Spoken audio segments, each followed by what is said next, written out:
Psalm 42. We are exploring the Psalms. This is number 12, hard to believe. Number 12. Last week, we looked at Psalm 40, what to do when life's in the pits. And life in the pit is one thing, but if the pit is deeper, if the pit is darker, and if the pit lasts longer, the medical world would label that depression. Just lingers for a long period of time. I want to say up front, I am not a professional counselor, and I'm not planning to get into the world from a clinical, as it were, medical perspective. I am going to talk about medication because I do think it has a place in the lives of folks who are struggling with depression. But we're going to do Psalms 42, and I'm going to do them together because I think they go together. I think it may have been one psalm at one period of time because there's no superscription at the beginning of Psalm 43 to set it apart by either the same author or different authors. But you're going to see as I read through these 16 verses that there's some repetition in Psalm 42 and 43, which further makes me believe that they got the same author and they go together. It says, to the choir master, a maskil. This is a psalm, but more than some of the other psalms, intended to teach some life lessons, intending to have a tremendous teaching force for us. And it says, a maskil of the sons of Korah. Korah. I think David wrote it. It fits his experience in his long-term struggles after he was anointed king, and between Saul and between his own family issues, just really deeply struggling. He's in a very dark place. So I attribute this to David, but follow along with me as I read these verses. As a deer pants for flowing streams, so pants my soul for you, O God. My soul thirsts for God, for the living God. When shall I come and appear before God?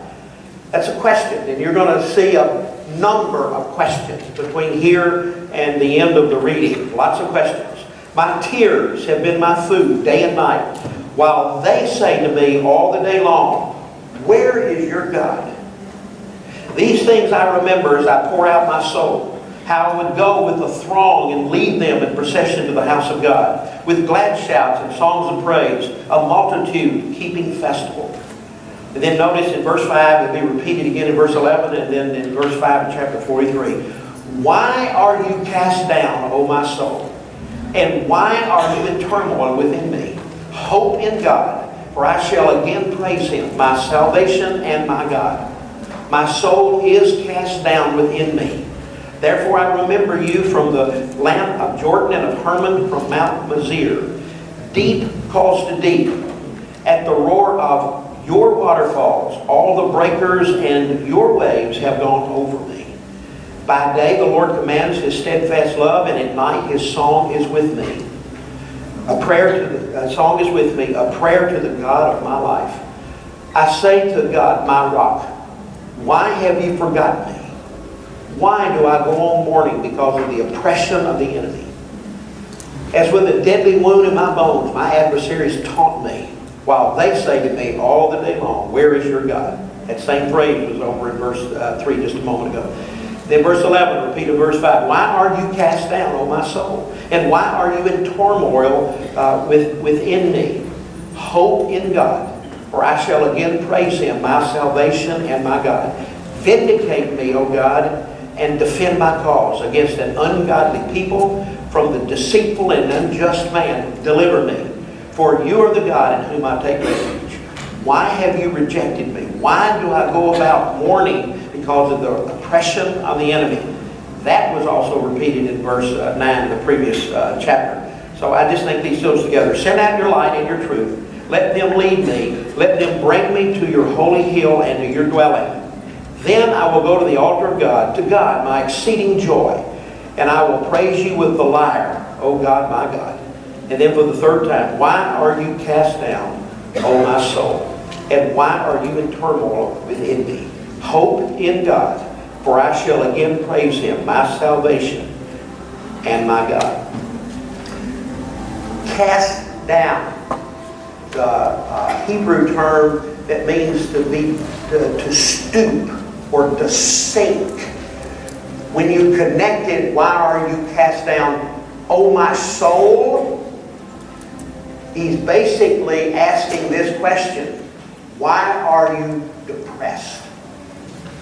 Why are you so downtrodden? Turmoil is a very interesting phrase. It means to cry aloud, or to be in an uproar, especially on the inside.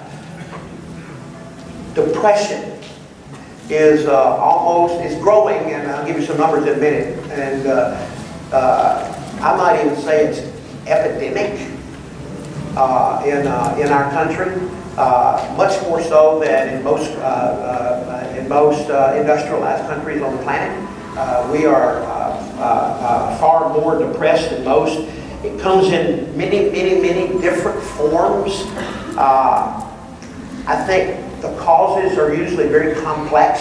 I don't think there's usually any one thing. I do believe chemical, hormonal imbalances, medical issues can certainly be the cause. Absolutely, and therefore you ought to see, proper medical attention and help, and get on whatever you need to get on. I am not one to say Christians should not be on some kind of antidepressant. I wouldn't say that. I think there's a place for that, and I would not condemn or judge any believer that felt like that they needed to go in that direction. I don't believe it's unchristian or unspiritual to do that. Okay, I know there are a lot of Bible teachers that do, but they're wrong. Okay, and I think there are emotional issues that come to play as well. And I'll show you an equation I felt like the Lord gave me this week. But I think sometimes when life throws extended worry and pain and hurt and fear and difficulties at us, especially over a long period of time, and it just seems to haunt us day after day after day after day. And I think that we get upset, we get angry, and sometimes we stuff the anger and it shows itself up in bitterness, and that can move its way into depression, which I tend to think is primarily what's happening here as well. So there are a lot of reasons. Now, let me ask you this question. Obviously, I don't want any names, but raise your hand if you have, if you know someone. This is, I would say, somebody close to you, a loved one, a friend, a family member. If you know someone who struggles, and all sorts of degrees, understand that, who struggles with depression, raise your hand. That's most of us in the room. Okay, and some of us could probably have raised hand for self. To be honest, okay? I think it's unfortunate in the Christian community that somehow we have labeled Christians who struggle with depression as unspiritual, struggling with sin that they won't deal with, and so on. I think that's such an unfortunate thing. It makes it very, very difficult for us to cry out for help when we feel like we're going to be judged or condemned. Okay, it does. But it's a very real issue. I wrote down in my notes, and I don't mind. I asked Linda how transparent, should I be? And so I'm going to be transparent, I guess you say, to a point. We moved here in the summer of 1980. We had a couple of children when we came, then we had two more after we were here, and Justin was our fourth and final child, which was born in '86, and I don't know. I think it was a combination of a fourth child. I think a combination of having four small children, adding a combination of I'm very driven. That doesn't surprise you, and working a lot of 12, 15 hours a day, sometimes 6 days a week. It just took its toll.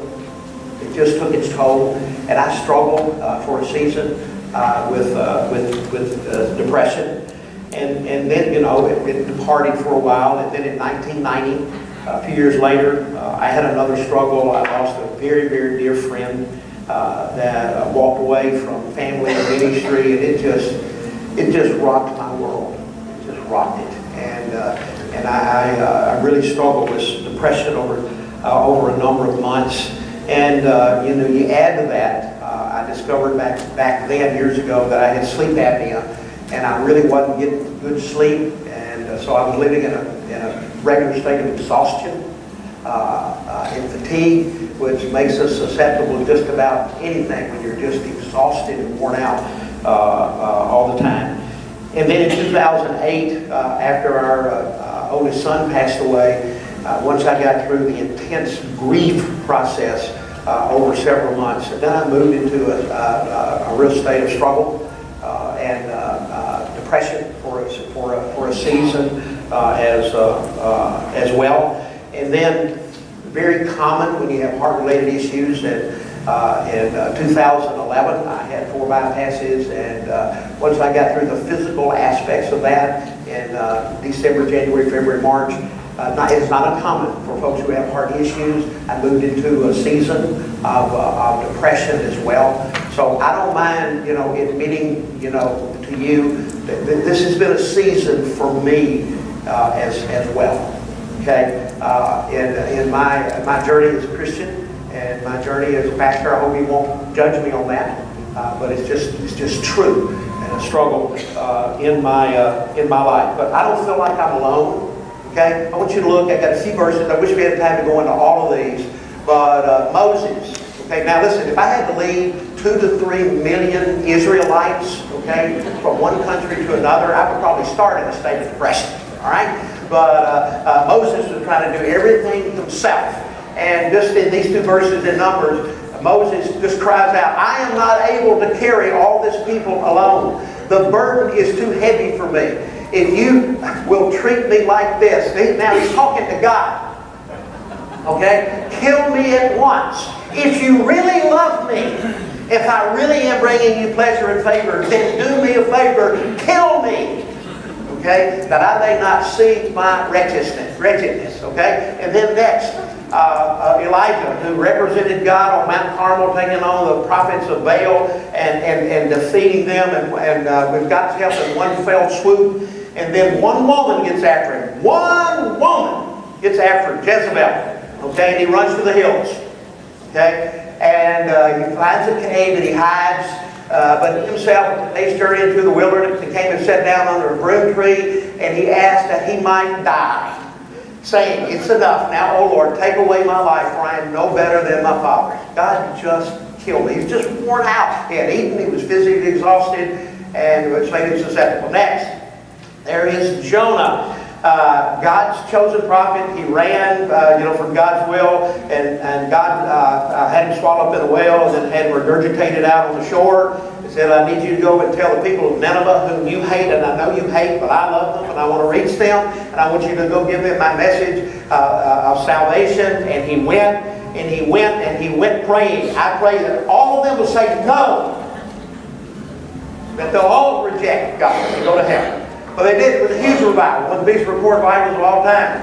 And Jonah's response was, therefore now, O Lord, please take my life from me, for it is better for me to die than to live.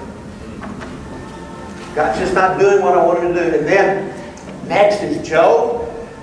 Job, we know the story of Job, but there are a couple of hidden, especially early on in the journey after losing everything. Let the day perish on which I was born, and the night that said a man is conceived. I wish I had never been born. Why did you bring me out of the womb? Would that I had died before any eye had seen thee. God, my life, though short, would have been better off if I had been born and died. Okay? I wouldn't say these folks are real upbeat. Okay? And these are Bible characters. Okay? And then Jeremiah, who's taken off into exile with the people of God, spends a lot of time in the dungeon, and he says, "Cursed be the day on which I was born, the day when my mother bore me. Let it not be blessed." And these are simply a few. So I'm of the opinion, sharing with you, that I've struggled off and on with depression. I feel like, you know what, I'm in good Bible company. Okay? So don't feel so bad about it. All right? And then John the Baptist.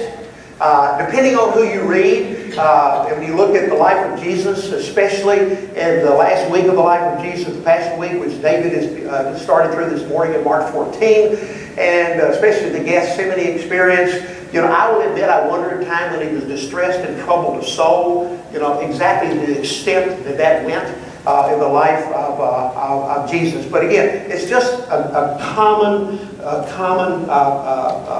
malady. Now, let me give you some facts that I think will hopefully, stir us just a little bit. 40 million adults a year are affected by some level of depression. Half of those have a serious episode every year. A serious episode. Some 21 million. Next, 350 million people worldwide struggle with depression.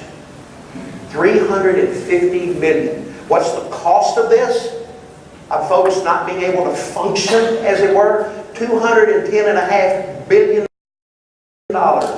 in lost earnings as a result of struggle to some degree or episode of depression. Next, 2/3 of those who suffer from depression either don't ask for help, or when they go to get help are wrongly diagnosed and don't end up better. 2/3. 2/3.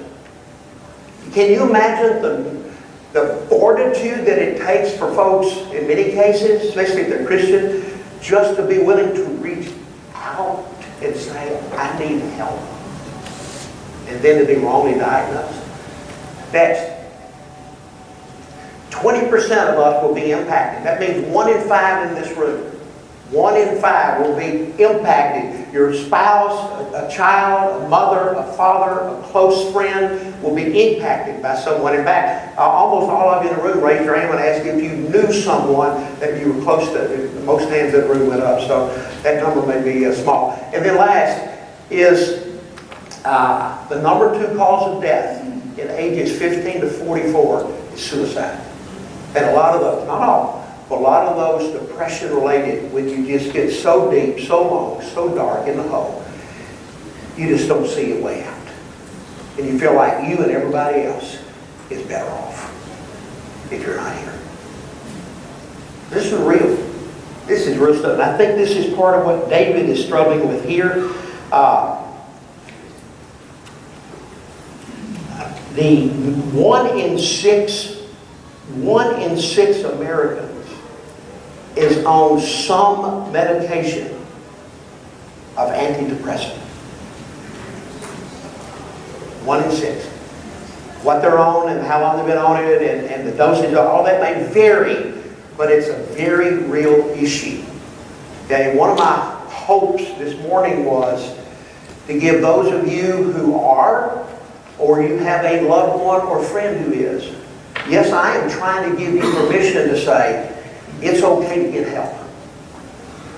In fact, you should get help.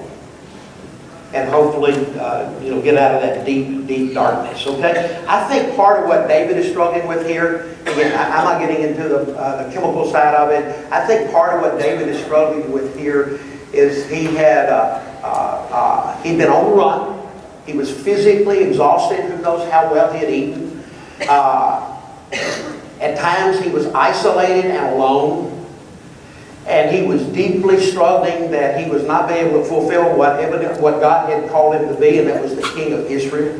His own family was falling apart. King Saul was after him. David had married one of King Saul's daughter, Michal, who was constantly after David, I guess you could say. So he had to go home to that every day. So he's deeply struggling. Okay, David is personally. I don't have time for you to underline all of them, but there are 16 verses here in these 2 chapters. 16 verses. There are more than 50 personal pronouns. I and me and my. 50. That's about 3 per verse. So where is his focus? Himself. He's hung up on himself. God's only mentioned 20 times. So at this point it's all about David. And David is down in the dumps, discouraged, maybe depressed. But over what? Okay, look at verses 2 and 4. Verses 2 and 4. Verses 2 and 4. I think part of the reason we get depressed is our plans are not realized. David wanted, but he couldn't. He was on the run. He had been with God's people before when they made treks to the temple in Jerusalem. He had led the way. He probably had led the choir. He had sung. He had done all that. Who knows how many times. And now he is isolated on the run, and he couldn't do what he wanted to do. His plans that he wanted just weren't coming to pass. And I wonder how many times in our lives that we get depressed because things don't work out the way we think they ought to work out. Whether it's in family, whether it's in our marriage, whether it's with our kids, whether it's with our grandkids, whether it's at work, whether it's over financial situations, whether we didn't get a promotion that we thought we deserved. I don't know. I mean, it's inexhaustible reasons. The plans that we had just didn't come to the conclusion that we wanted. And may have lasted over a pretty good period of time. And we just keep sinking deeper and deeper and deeper in the hole. I think a second reason he was depressed, and it's in your notes, is his emotions had not been relieved.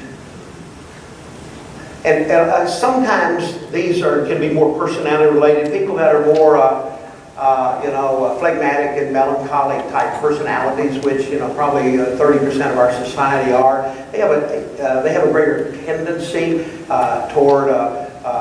toward being depressed. But look at verse 3. David says, and this is how low he is.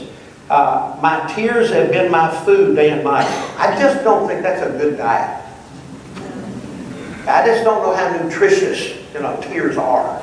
But he was trying. But he was crying. He just couldn't find relief. Whether it's in our life, whether it's worry over a long period of time, fear over a long period of time, or insecurity over a long period of time. I don't know what it is. But if it occurs and keeps living on, you live with it all day long, you lay down with it at night, you have trouble sleeping, it just wears you out over a period of time. And life becomes a deep, dark struggle. And I think part of it, and I read it in verse 3. While they say to me all the day long, people were watching David. They knew David knew God, and they knew David was supposedly a follower of God, and they knew David had been chosen by God to replace Saul. Those who knew him knew that, and they were watching him, and some were evidently taunting him.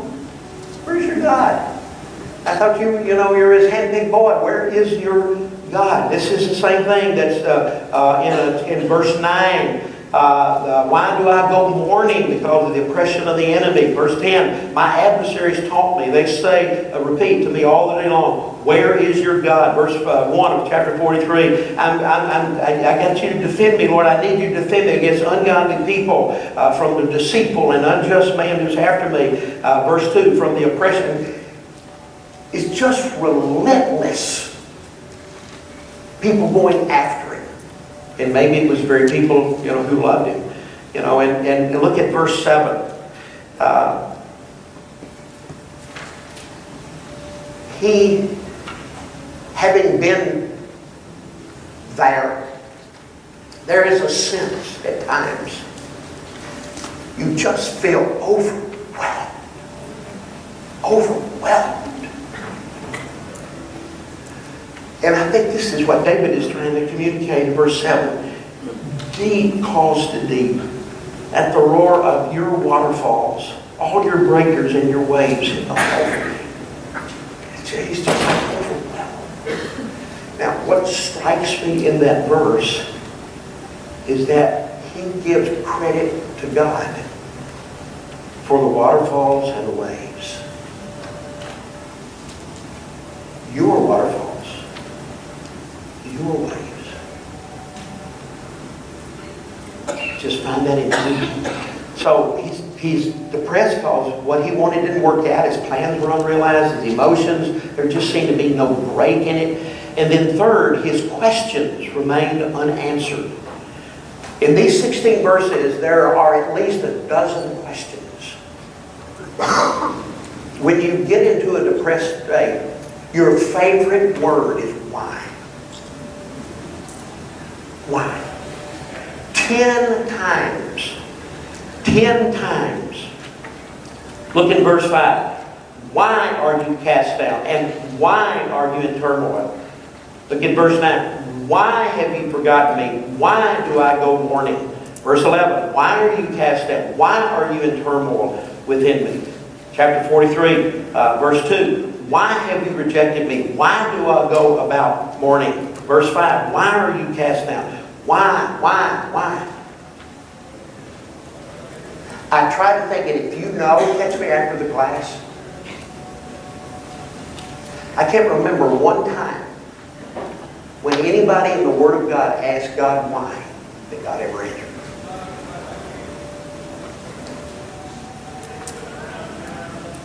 Why?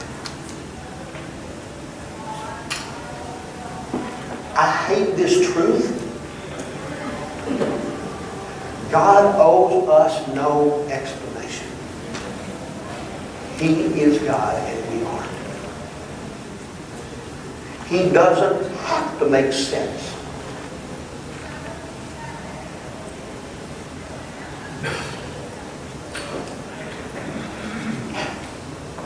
Looking back, I think if I knew why, I don't know that it would lead me to a better place.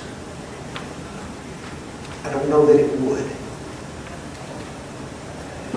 So, having said all of that, let me spend the rest of the time dealing with depression. I didn't say solving it, eliminating it, just managing it and dealing with it. I'm going to show you a couple of, lack of a better word, equations.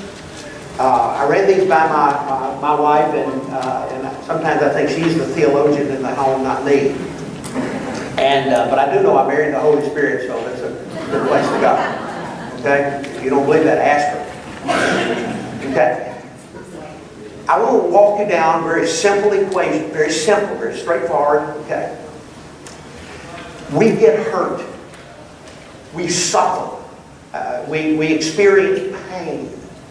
Maybe it's self-inflicted. Maybe someone hurt us. Maybe it's physical. Maybe it's financial, but it's just hurt. It's pain. It's suffering. And we feel it's unfair, unjust. And we don't deal with it, I'll get to that in a minute, and we get anger. We stuff the anger. And when we stuff anger, it becomes bitterness, unforgiveness, resentment that festers like a poison on the inside. And then if you take that hurt that's turned into stuffed anger and you multiply that times, woe is me, a little personal pity party. Okay? That's probably going to equal depression. That's probably where you're going to end up. Okay? Now, notice the road to hope. Notice the road to hope. We still got hurt. We've still got pain. We've still got suffering. We've still got all that going on. But rather than stuffed anger and resentment and bitterness, there's forgiveness. Forgiveness of self. Forgiveness of others. Maybe, I know this sounds crazy, maybe forgiving God. And you multiply that times, not focusing on self, but focusing on God. Then you find hope. Now, what I want you to notice is there were two things in this equation that determine whether you end up in hope or depression. Number one is how you respond to the hurt, how you respond to the suffering, how you respond to the pain, how you respond. And that is our choice, how you respond. And then the second difference is where you focus. It's easy to turn inward. Much easier to turn inward than it is to go upward. And to focus on God. I think a lot, if you read through this psalm, David is on an emotional roller coaster. I mean, a few verses he starts off, God, I'm thirsty for you, I'm hungry for you, I want to walk in your presence. I'm down in the dumps, man, life is so bad in the pit. But God, you're a what? You ever felt that emotional roller coaster? I'm sure you have, and I have. That's part of the path, as it were, of depression, up and down, up and down, up and down. So the difference is we're going to be hurt. We're going to face suffering. We're going to face pain. It's just part of life in a fallen world. Whether it's self-inflicted or others inflicted, it's all God allowed. And then we have to make that instantaneous choice of forgiving self and others and even God, or whether we just begin to stuff it. And it moves into resentment and where we're going to focus. Okay? Now, with that backdrop, let me walk you through what I see here in the psalm in terms of how David ends up dealing with it. Okay, number one, recognize it for what it is. Three times, David confronts himself.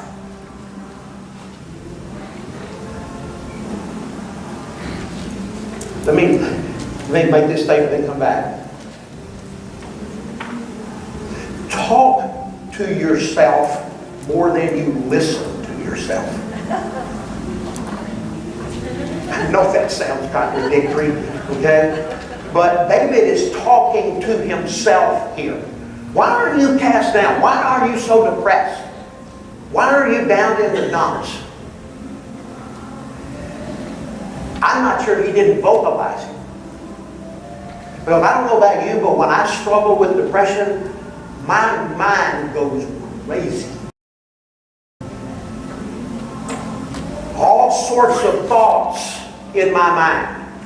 I don't believe the enemy can read our minds, but I do believe he can inject thoughts. And all of that's going on in here, and it's usually not a good place. Those thoughts. So, but we tend to listen to those. And what David has done here, he's trying to take control at a difficult time and taking charge and talking to himself more than he's listening to himself. I think that's a helpful thing to do. Number two, repent of any sins that could have caused the guilt and the shame. That could have caused the guilt and the shame, okay? So, well, I don't know of any. Well, you're more perfect than I am. Okay? I believe the Holy Spirit, if we ask Him, Lord, if I have done something to bring this on myself and to cause this, okay, I really do want you to show me. I believe if you'll shut up and listen, I believe the Holy Spirit will speak to you. I do. I believe He'll speak to you. And we covered Psalms 32 a few weeks ago. Later on, we'll get to Psalm 51. But Psalm 38, these are all Psalms that David wrote where he's struggling with the guilt of his own sin that he did not deal with immediately in confession and repentance. So we'll do a job on ourselves, and the enemy will do a job on us unless we stay as clean as we can possibly stay. He will.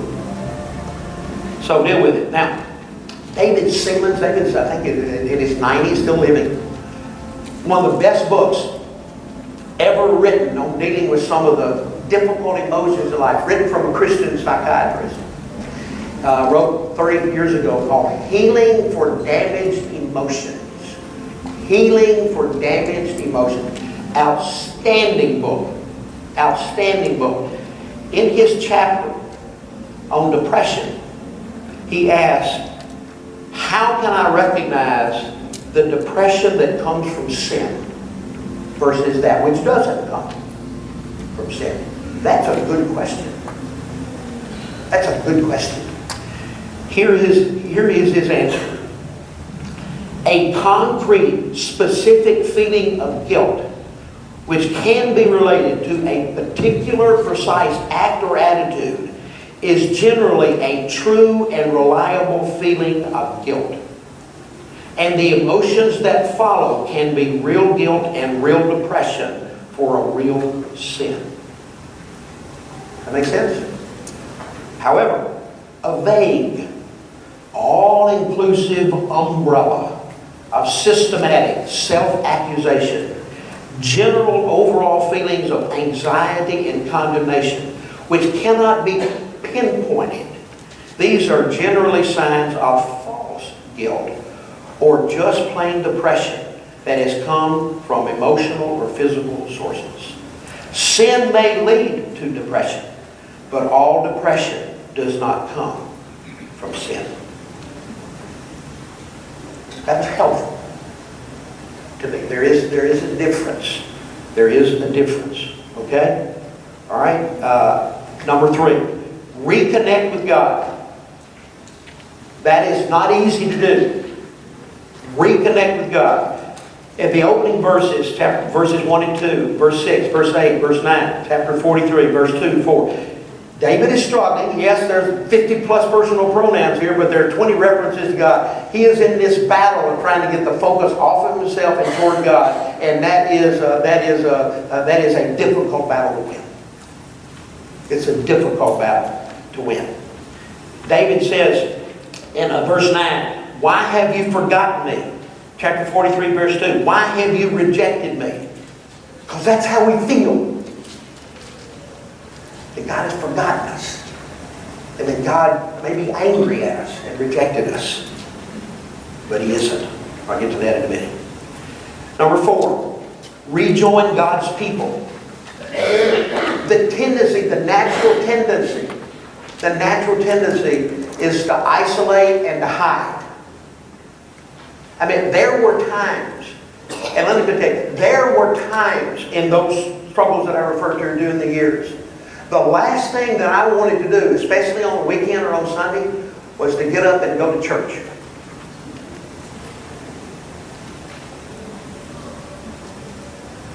And that really ate my lunch. I get paid for being here. I'm a pastor. But honey, turn the light out, draw the blinds, and you go on. I didn't do that. Did I want to do that? Yeah. Many times. But I stayed in touch with God's people.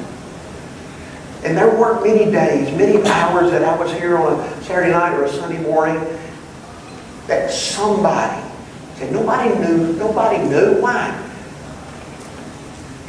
I'm a pastor. You can't tell anybody you're depressed. So I couldn't tell anybody the struggles. And the guilt that came with that was intense. It was intense. But it never failed. All through the morning. Sprinkle along the way. God would bring men and women along the way. Give a hug. Say a word of encouragement. Say a word of thanks. It means so much. Holding on to them. Stay in touch with God's people. I know, and so do some of you, that isolation and boredom, are a playground for depression. It's a playground. Will eat you up. Number 5, recall God's past and proven faithfulness. Twice David said, I remember. Look back in the attic of your mind and remember those times. Because there are many that God was there, that God was faithful, that God came through for you. and see His Word. John Piper, in fact, I guess he just finished, just came out this week. I like Piper. He wrote a kind of an e-book, and I read that last weekend. It was only about 60, 70 pages, entitled "When the Darkness Will Not Lift." When the darkness will not lift. And let me quote, you're under this, we're calling God's past faithfulness. Never forget that your security rests on Christ's faithfulness first. Our faith rises and falls. It has degrees. But our security does not rise and fall. It has no degrees. We must persevere in faith. That's true. But there are times when our faith is the size of a mustard seed and barely visible. In fact, the darkest experience for the child of God is when his faith sinks out of his own sight, but not out of God's sight. Yes, it is possible to be so overwhelmed with darkness that you do not know how, if you are a Christian, and yet still be one. And yet still be one. God's love, I'm going to say this 2 or 3 times. I didn't get it on the overhead because I added it. God's love for us is not based on our performance, our feelings, or our love for God, but in His own faithfulness. God's love for us is not based on our performance, our feelings, or our love for Him, but in His own faithfulness. Number 6, remember to hope. 3 times. Hope. 3 times. Hope in God. The object of your hope makes all the difference. The object in God. It's a powerful game changer. Power was my word 2 or 3 years ago. And then last, rely on His promises. You've got these in your notes. What does He promise to David here? He promises in 42:1 to care. 42:2 to be alive, to be active, and to be involved. 42:3 and 8 to be faithful.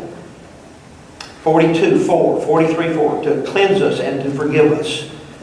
42:6 to be our strength and our refuge.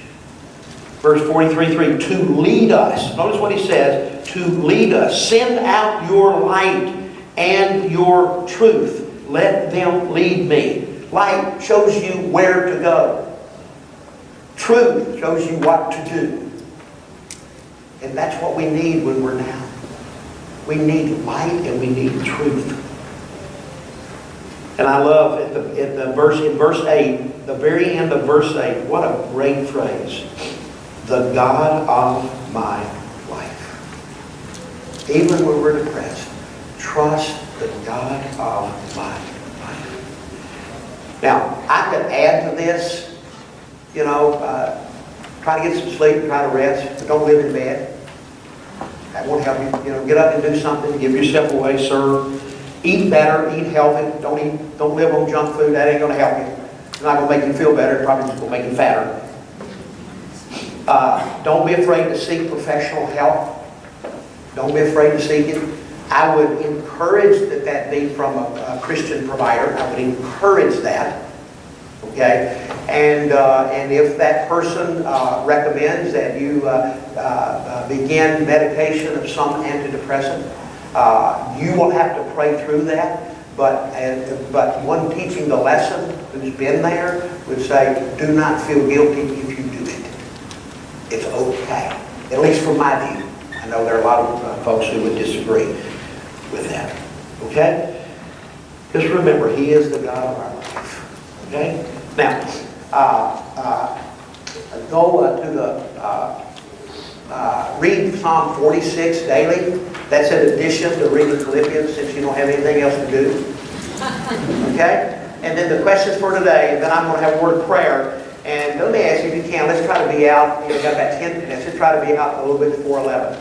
And you know how I feel, but I want you to discuss it at the table. Okay? Be sensitive. There's a good probability that there's someone or more than someone at your table who's struggling with what I talked about today. Okay? So be sensitive. Okay? Should a Christian take antidepressant medication? Two, does taking medication mean I don't have enough faith to rely on God? You know, I happen to believe that we can take the medication and still trust God. Is that crazy? Okay? And then I asked you earlier, did you have a loved one, a friend, or family member that you know is struggling with this? What depressed person do you need to pray for today? You don't need to share their name at the table. That's nobody's business. It's yours. Okay? But you can pray for them. Okay? Even if it's in your own mind or at the table. Father, thank you for Psalm 42 and 43. I don't know if it's David, I think it was, but somebody was really in a deep, deep, dark hole for a long time.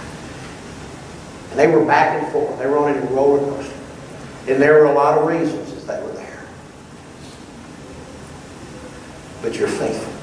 You are the God of our life. And that fact that we struggle with this doesn't mean that we're not Christian. It doesn't mean that we don't have assurance of our relationship with you. It just means we're struggling. Thank you for being our refuge. Thank you for being there for us to provide what we need. And help us as we kind of walk in the meantime. That we can do the things that we know that we should continue to do. And not give in to those depressed feelings.